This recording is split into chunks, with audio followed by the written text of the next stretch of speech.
This is Tim and Linda. We've been discussing the drought and volunteer fire departments and how the community is pulled together, which is so awesome. And, you know, a lot of people will think, well, I can't physically go out and fight the fires. I had some of the ladies from church say, what can we do? Well, there's a lot of things that you can do. You don't have to be physically a firefighter. You can drop off some water and snacks, because we go through the water like crazy, especially when it's hot like this. And if a lot of times we get called out, you haven't eaten. And if it's a long enough of a fire, your energy is gone. It's zapped. So, energy bars or anything like, and if it's like the other day when it was, the 400-acre burn, we were there for 10 hours. Best bologna and cheese sandwich we've ever had was delivered to us about 10 o'clock that evening. So, there's things that you can do. You can, get on, have one of the people that's fighting the fire or whatever, call them and see where it's at, you can be met so you can deliver food for them. You can also child care. We've got, our son is a single parent. Well, we need to find some place for Katie, our granddaughter, to go when he's called out on the fire with us. So one of the ladies she said, just call me and I'll meet you at the scene and I'll take Katie home with me, which is awesome. Then there's the station itself. It needs to be mowed. It needs to be cleaned, and the rigs need to be cleaned and washed, and there's light bulbs and painting. It's all kinds of maintenance. If someone else is doing that frees the firemen up to at least rest and recover or whatever, recoup. Well, what you're describing is another source of ministry. It is. See, Jesus, he preached about us go out into all the world and preach the gospel. Right. Well, what's the gospel? Well, the gospel is the good news of Jesus Christ. And loving your neighbor. And what did Jesus teach? Love your neighbor as yourself. So these volunteer fire departments and paid departments, we don't want to miss them out too. The paid departments, non-paid departments, it's a source of ministry. Yes, you're serving the community. You're serving people in their need, in their time of need, in their medical and physical, because of first responders. And you are actually a minister to be a minister to these people that need help in times of need, all during the night and all kinds of times of the day. You are ministering unto those folks. And then when you bring water or whatever, you're ministering to the firefighters. So it's a good circle. Everybody has something that they can do. It's a circle that we don't really realize the potential of the ministry involved, because I'm not saying that most of the people in volunteer fire departments go to church or not. I'm not talking about that. I'm talking about people that's willing to serve in their community. And it is a ministry. It is. Into people's lives. It's a spirit of love that they want to come and give out and serve the community. So there's many, many things you can do. If you're not physically able to run a hose or whatever, there may be something. Go to the fire meeting in your area. I think ours is the second Monday, and the fourth Monday of each month is the volunteer fire meeting at Point Cedar, but they're different in every district. First and third Monday of every month.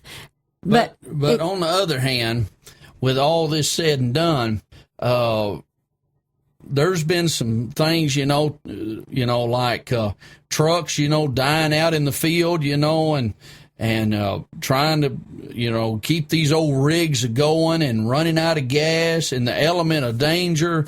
We was on the Point Cedar fire here a while back, and one of the guys that was on the dozer hit his head on the headache rack and required some stitches.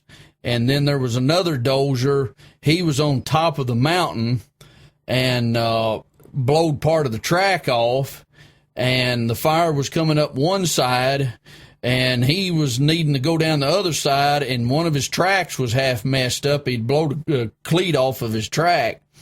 But God is faithful, even with all that said and done, he protects us, he guides us through thick and thin. Absolutely. And, you know, a lot of people during this last several weeks has really been in dangerous situations. Me and Linda was close enough to that fire that ashes was falling on us, but we was willing to stand there and to protect people's houses.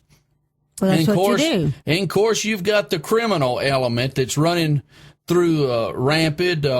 One of our fire stations chased a guy through the woods the other day, and he was lighting fire as he was chasing him. Yeah. And fire down at Gurdon, I think it was supposed to have been by arsonists.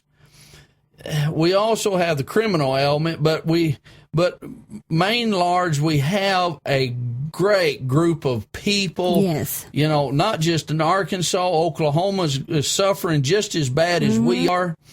And people start pulling together, you know, and serve one another. Yes, absolutely. And that's what it's all about. So there is something you can do.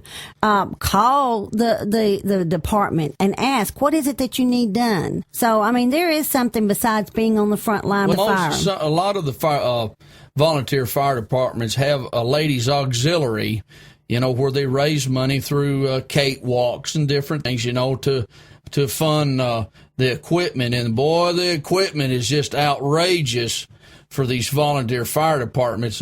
You go down to the Walmart for a little water hose nozzle, and that's about $3. Yeah. A nozzle that fits on a 2-inch hose is about $450 to $500, one little nozzle. Yeah. So the price is just astronomical. Is, you know, like you buy a water hose for what, $25? Yeah. That water hose is $250. Right. So it doesn't take much for all this to accumulate really, really super quick. Absolutely. The cost, you know, but through all that, God has provided, and I'm speaking to the volunteer fire departments, God has provided ways that we have received money for us to minister to a lot of people. Serve the community. To serve community. And we are to thank God just for the monies that has come in, just for the gas. I mean, one day alone, I think we spent near almost $200 just in gas. Just in gas. And we want to thank all the... And that was just the gas rigs. That wasn't the diesel rigs. That was just the gas rigs. And, you know, and we want to thank all the board members of all these volunteer fire departments everywhere, because they're the ones that gets down there and gets this money grant monies, and they keep it going. So it is a group effort for each individual department and for all the communities. All the way around, it's is a group effort from the person that says, what can I do, to the person that decides that he wants to join, to the person that wants to be on a fire board, to the representatives in our community that signs letters saying helps us get for the grants. fundings and things, and for your county judges. Yes. We always think about something else about the county judges, but they are behind your volunteer fire department. That's right. If you're not incorporated, then you have to go to the county judge. They're the ones that help us get what we need. So there's a lot. If you've not walked in those shoes, you don't have a clue as to what all goes behind. But we're just kind of giving you a little bit of an insight there. There's hours and hours and hours of training. Yes. To get us to the point to where when somebody calls in the middle of the night, says, I need help, that those few people that runs through the night at breakneck speed to get there, they have hours and hours of training behind all that. And they just don't show up and say, well, what can I do? Because they know what to do. Yes. They know how to do. And it's a ministry of servitude. It is. And that's what it's all about. And also what Jesus said one time, he says, if you want to be great in the kingdom of God, he says, you've got to be a servant of all. And that's what firefighting and police work is is serving to, and our teachers also, and our paramedics and paramedics. They are servants of the Most High God. That's right. You're serving your community. So look around when you're going to on the road driving. Look around and see if you see any fires coming, because anything can spark a fire. Call it in so it can be caught before it gets too big. You know. Don't throw out any glass bottles. I was telling the kids at church the other day, look around in your yard and see if you've got any glass that's been there left around. And pick it up. If it doesn't grow there, it don't go there. Pick it up, you know? Absolutely. Definitely. Absolutely. This is Tim and Linda, and we will be right back.